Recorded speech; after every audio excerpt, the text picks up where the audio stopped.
Welcome back to the channel, everyone, in another retro movie review. Today we're going to look back at 1996's The Ghost in the Darkness, starring Val Kilmer and Michael Douglas, directed by Stephen Hopkins, and also produced by Michael Douglas. While the film did not receive high praise when it was released, or make back its $60 million budget, over the years it has become a sort of cult classic. Yes, the story is a real story, sort of. So, spoiler alert, we're going to get into this film, we're going to get into the real life story. So you haven't seen this movie, just giving you a fair chance to get out now. In 1898, Great Britain, along with other European nations, were racing against each other to build railways across the continent of Africa in an effort to control the abundant resources that were available. This was the height of European colonialism. Colonel John Patterson, played by Val Kilmer, was tasked with building a bridge over the River Tsavo in Tsavo, Kenya. He had hundreds of workers at his disposal, some from Africa, some from the Middle East, and a great deal from India. For Patterson, the stress of making his deadline, or the constant mediation between different cultures on the job, or the inhospitable terrain soon became inconsequential to completing his task. Two lions began attacking the construction site and the surrounding camps. The attacks lasted almost a year. It is estimated that these two man-eaters killed approximately 140 people. But here's the thing. These lions were not hunting and killing for food.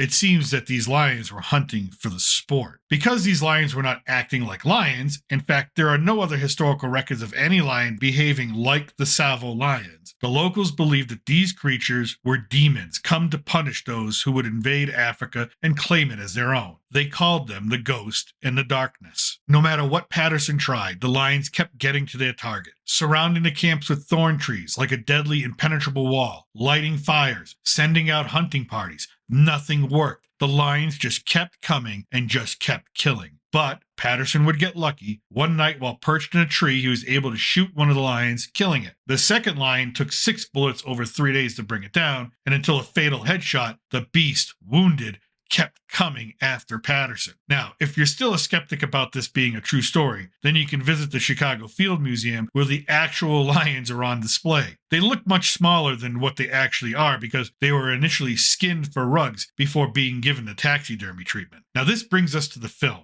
Almost everything you see is taken from actual events, even the stuff that looks so ridiculously fantastic. But that's what makes this story one of the greatest man versus nature stories ever told. The film itself, well, you either think it's great or you think it's a little choppy. Like the narrative just jumps around and there seems to be pieces missing from it. And if you thought this, you'd be correct. I do think this is a great film, a great story. But I also agree that this film has some serious flaws, and most of those flaws can be attributed to producer and star Michael Douglas. While the film is based on the true story, the character that Douglas plays, that of the hunter Remington, is a purely fictional character. Initially, Sean Connery was supposed to play the role. However, Douglas decided that he would release Connery and act in his stead. It is not Douglas's best work. It's not awful, but it's not his best. However, the real problem becomes when the film was finished, Stephen Hopkins' original vision for the movie was replaced by Douglas's. Over 45 minutes of footage was cut, so Douglas could include more footage of himself and his character, and he could get top billing. This meant that certain plot threads were forgotten, certain narrative devices were dropped, and the overall feel of the movie had a rushed and discombobulated feel to it.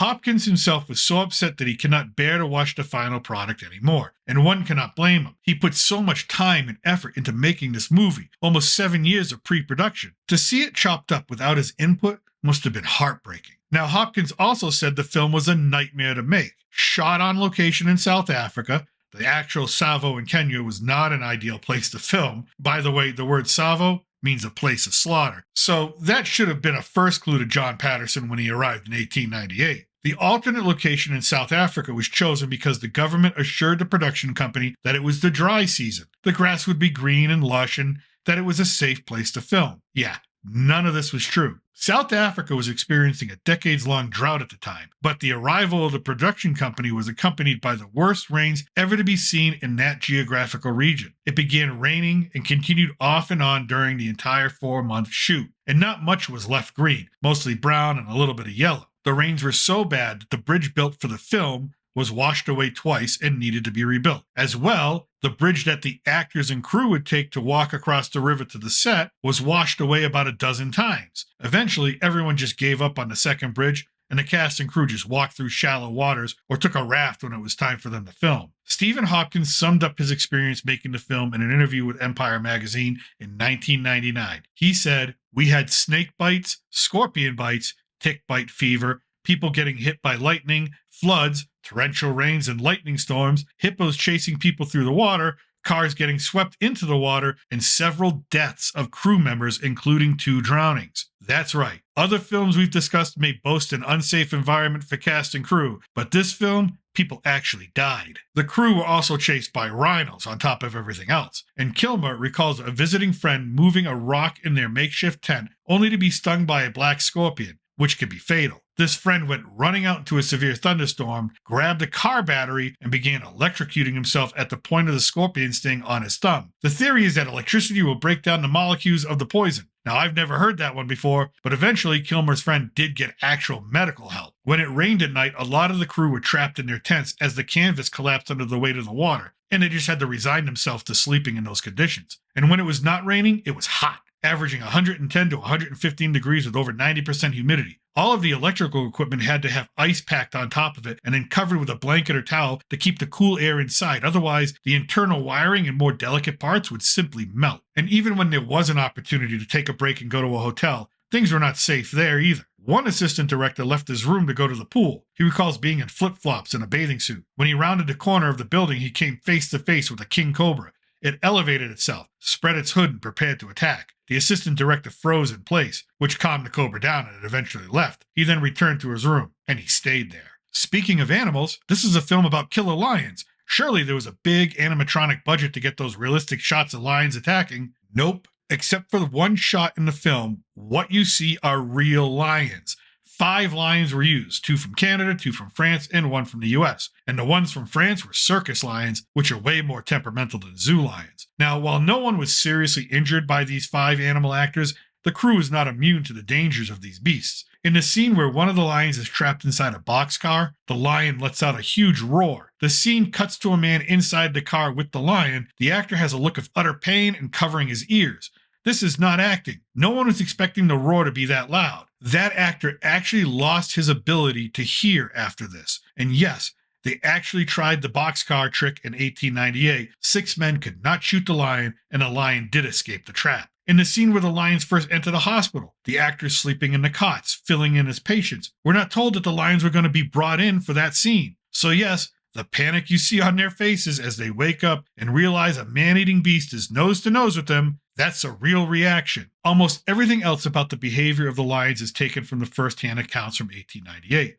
One of the more incredible discoveries is the lion's den, or their lair. In the movie, it is filled with skeletal remains of the victims, like trophies, and most experts thought this was too fantastical to be real, until the real lion's den from Tsavo was rediscovered years after the actual events and documented. And to remain even more faithful to real life, the Maasai warriors that accompany Michael Douglas on screen are actual Maasai warriors. Before this film, they had never been on an airplane, nor did they even know what a movie was. So they found it comical that these crazy people would build sets and half-finished buildings for no real purpose other than decoration. And they were real killers too. To be a Maasai warrior, you needed to have killed a lion or another human being in battle. And there were so many border and tribal skirmishes that this was a way of life for them. And the ceremony they perform on screen was, until then, a private thing. The drink they share is a combination of cow blood, milk, and urine. And they needed very special catering on set because they eat mostly meat, a lot of meat. What you see on screen are some of the purest,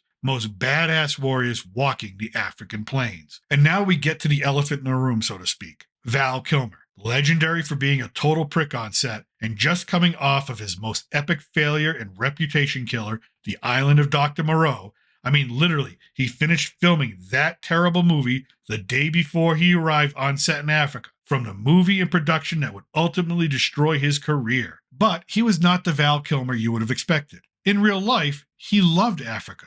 He would go there often to explore. He was working on his own script for another African adventure story at the time. And even though he had some tantrums on set, director Stephen Hopkins stated that Kilmer had no more outbursts than he did. So they worked well together. Hopkins went on to state, Val came to the set under the worst conditions imaginable. He was completely exhausted from doing The Island of Dr. Moreau. He was dealing with all the unfavorable publicity from that set. He was going through a divorce, he barely had time to get his teeth into the role before we started filming, and he is in nearly every scene in this movie. But I worked him 6 or 7 days a week for 4 months under really adverse conditions, and he really came through. He had a passion for the film. So, at least this is a positive we can take out of the production. Kilmer was in it, and he wasn't a dick to everyone. It was one hell of a production that yielded a cult classic film. It is a film that does tell you a real-life story that, if it wasn't documented so well and so thoroughly, no one would have believed it could be possible, let alone probable. The Ghost in the Darkness is often referred to as Jaws with paws, and nothing could be further from the truth. Jaws, a great film, is a pure work of fiction. What you get here with The Ghost in the Darkness is as real as can be. It remains one of my favorite films from the decade of the 90s, and one of the more fascinating productions to ever occur. Definitely worth the 2 hours of your entertainment time. And that's what I think. Let me know what you think in the comment section below. Have you seen this film? Do you think it deserves more appreciation than what it has received? And would you like to one day see a director's cut of this film? Thanks for watching, and I'll see you next week with another installment of Retro Movie Review Theater. From south of the border, I'm still your reluctant gringo. Salud and a huevo.